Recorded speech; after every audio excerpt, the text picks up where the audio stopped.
the three things that I want to leave with you, just these three. I could do 10, I could do a whole life class. But just these three things will carry you if you let them. First and foremost, knowing who you are. Knowing who you are. Being able to answer this question, who am I? And what do I want? Who am I really? My answer is I am God's child. I am that which is born of all that is. I am, as Pierre de Chardin said, a spiritual being having a human experience. Come trailing the breath of the ancestors yet, but trailing the breath of the angels. And understanding that because I am connected to the source of all that is possible for me. That's who I am. And what do I want? I don't want to just be successful in the world. I don't want to just make a mark or have a legacy. The answer to that question for me is I want to fulfill the highest, truest expression of myself as a human being. I want to fulfill the promise that the Creator dreamed when He dreamed the cells that made up me. What do I want? You must have some kind of vision for your life. Even if you don't know the plan, you have to have a direction in which you choose to go. What I've learned is that's a great metaphor for life. You want to be in the driver's seat of your own life, because if you're not, life will drive you. So, knowing who you really are in this space and time that we embody. That's number one. What do you want? Who are you? Number two, you must find a way to serve. Martin Luther King said that not everybody can be famous, but everybody can be great, because greatness is determined by service. Now, we live in a world where everybody wants to be famous and where we admire people for just being famous. We think being known brings us value. The truth is, all of that will fade in time. In 3 years, you won't be able to name the housewives of Atlanta. The real truth is that service and significance, service and the significance that you bring to your service is that which is lasting. So to be able to, whatever your occupation or job or talent or gift is, our honorees today getting doctorate degrees, to apparently opposite fields, HIV and AIDS and the spoken word. But what they have in common is service, using the spoken word in service to community and the world. Using your knowledge and information about HIV and AIDS and medicine in service to the world. And if you look at all the most successful people in the world, whether they know it or not, they have that paradigm of service. Everybody's talking about Mark Zuckerberg and IPO. Service. Jay-Z rapping. Service. Through the word, to people, through song. For many years, I was really just happy to be on TV, and people would stop and say, "Oh, you on TV?" "Yeah, I'm on TV. I like being on TV. It's a nice job." And it was about the time that I received my honorary doctorate from Spelman around 1993. So I don't know if that had something to do with it. I thought of myself as Dr. Winfrey.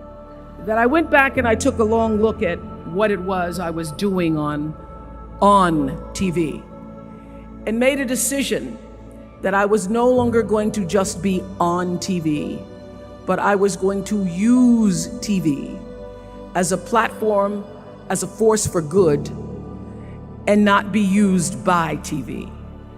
And I will tell you, my decision to make that significant change in the way I operated on television, using television as a service, changed my career exponentially. Service through medicine, service through art, using whatever it is you produce, your product, as a way of giving back to the world. When you shift the paradigm of whatever it is you choose to do to service, and you bring significance to that, success will, I promise you, follow you.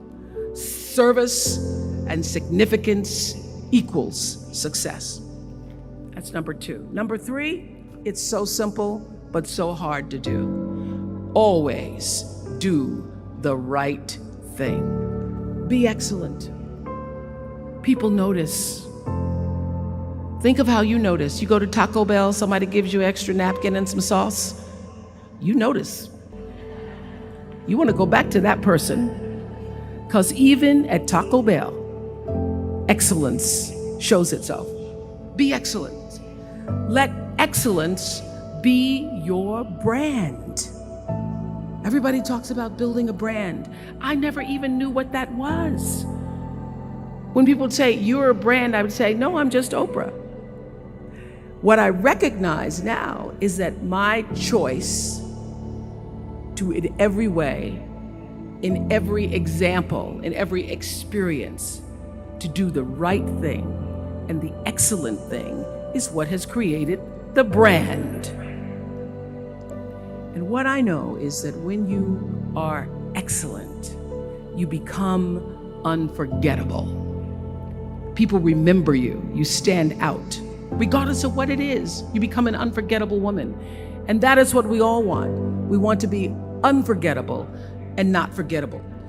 So doing the right thing, even when nobody knows you're doing the right thing, will always bring the right thing to you. I promise you that. Why? Because the third law of motion is always at work. For every action, there's an equal and opposite reaction. That is so true in all of our lives.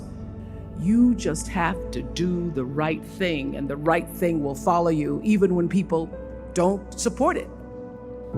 I remember many times on my show. There are many shows y'all never saw. And the reason you didn't see them is because I got the last vote. And I remember 2010, my team, hardest working team in television, had done this interview with a woman who turns out she was a Sunday school teacher by day and a sex addict at night. And they were like, you won't believe it. We got her going out, we got her with the men, and we get to show her, and she was willing to show us everything. I sat down with a woman for an interview that was taped. And during the process of the interview, I said, why are you doing this? And she said, oh, I want to help people. I want to tell my story and I want to help people. I said, do you have children? She says, yes, I have a 10-year-old son. I knew right then, this is never going to see the light of day. So we got off the air and I said to the lady, we are not going to air that show. And she said, why? My producer said, why? She knew she was being filmed. She knew what she was saying. She knows what I said, because her son will never get over it. Her son will never get over it. And it's not worth a rating point to me. Not worth a rating point to me to know that there's a 10-year-old boy who's destroyed because his mother went on the Oprah Winfrey show and told all her business. You do the right thing, even when other people think it may not be. And oftentimes, when you make a decision to do the right thing, immediately you're faced with doubt. Was that the right thing? Was that the right decision? I don't know, was that the right thing? You always know it's the right thing, when in the end, there is peace. You are rewarded by peace in knowing that you did the right thing.